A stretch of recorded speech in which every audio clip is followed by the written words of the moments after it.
that fundamental sleeping taniwha in the treaty to actually find its way to a power-sharing arrangement in constitutional terms that will guarantee us the rights of the Declaration of Independence and to treaty that go unanswered at the moment.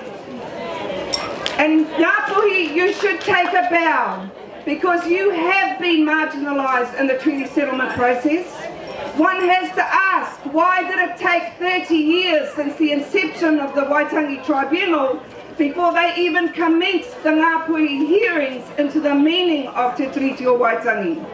And one can only think it's because they knew that the institutional knowledge of the understanding of the treaty is best kept here in Ngāpuhi. If it was uncovered for the public, they would have known 30 years earlier that nobody, no hapu ceded sovereignty by Te Tiriti o Waitangi, that the Crown knew that that cession of sovereignty was impossible when they negotiated that agreement between 1835 and 1840, and there was a duplicitousness on behalf of the Crown to try and coax us into signing an agreement where they knew we didn't cede sovereignty, and then they proceeded almost immediately following the signing of the treaty in March and April of 1840 to implement proclamations that took away those very rights that we had upheld.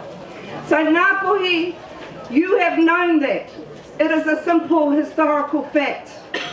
But it has taken the Waitangi Tribunal 30 years to have the courage to actually accept that as the foundation of the power arrangements between us and the Crown.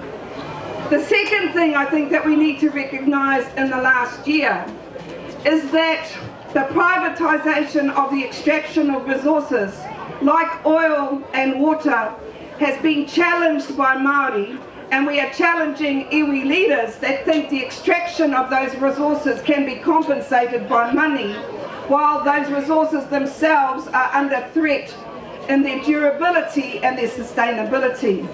So who has led the protests against the privatisation of water? It has been Māori.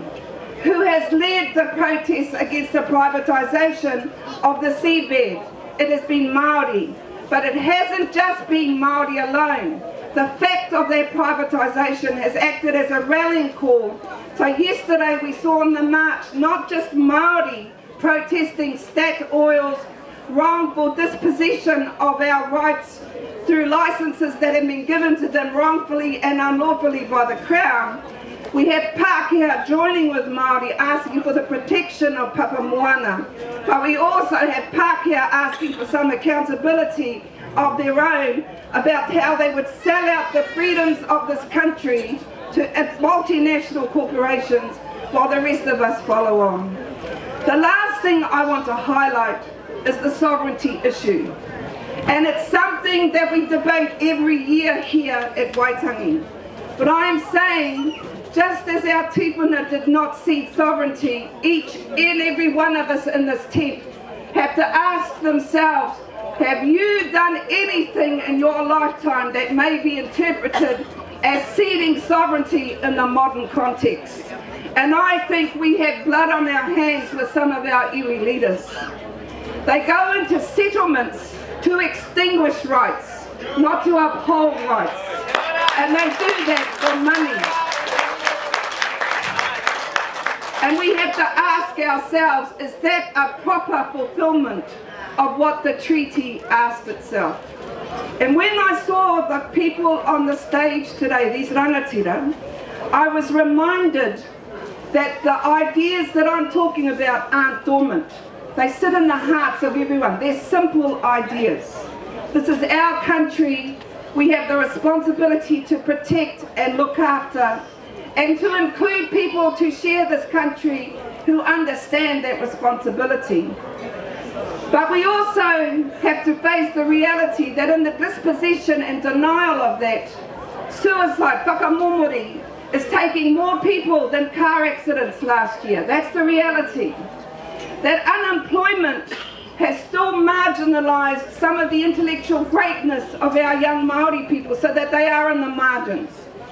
that we still see our prisons and our hospitals being filled up in numbers that are disproportionate for Māori, and we still see the denial of our own separate systems in health, education, criminal justice, because there is an industry of misery that has been created by the Crown to facilitate their own objectives of high incarceration rates and of keeping us downtrodden.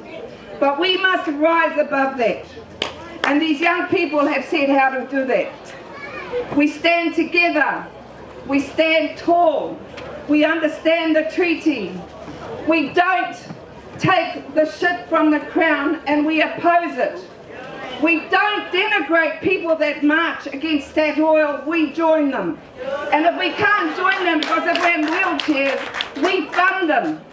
That's what you people can do. You can finance the struggle. It's really important you see roles for yourself other than just armchair revolutionaries watching TV. Because until we actually activate that resistance to affirm sovereignty, then we're only talking about sovereignty. So I'll leave it there. 175 years the treaty was being negotiated, signed, debated, altered here. I want to go beyond the meaning of the treaty to the practice of the treaty. In this tent, I know I have like minds to do that. We just have to infiltrate the other 4 million people in this country to ensure that they have like-minded attitudes too. So kia ora.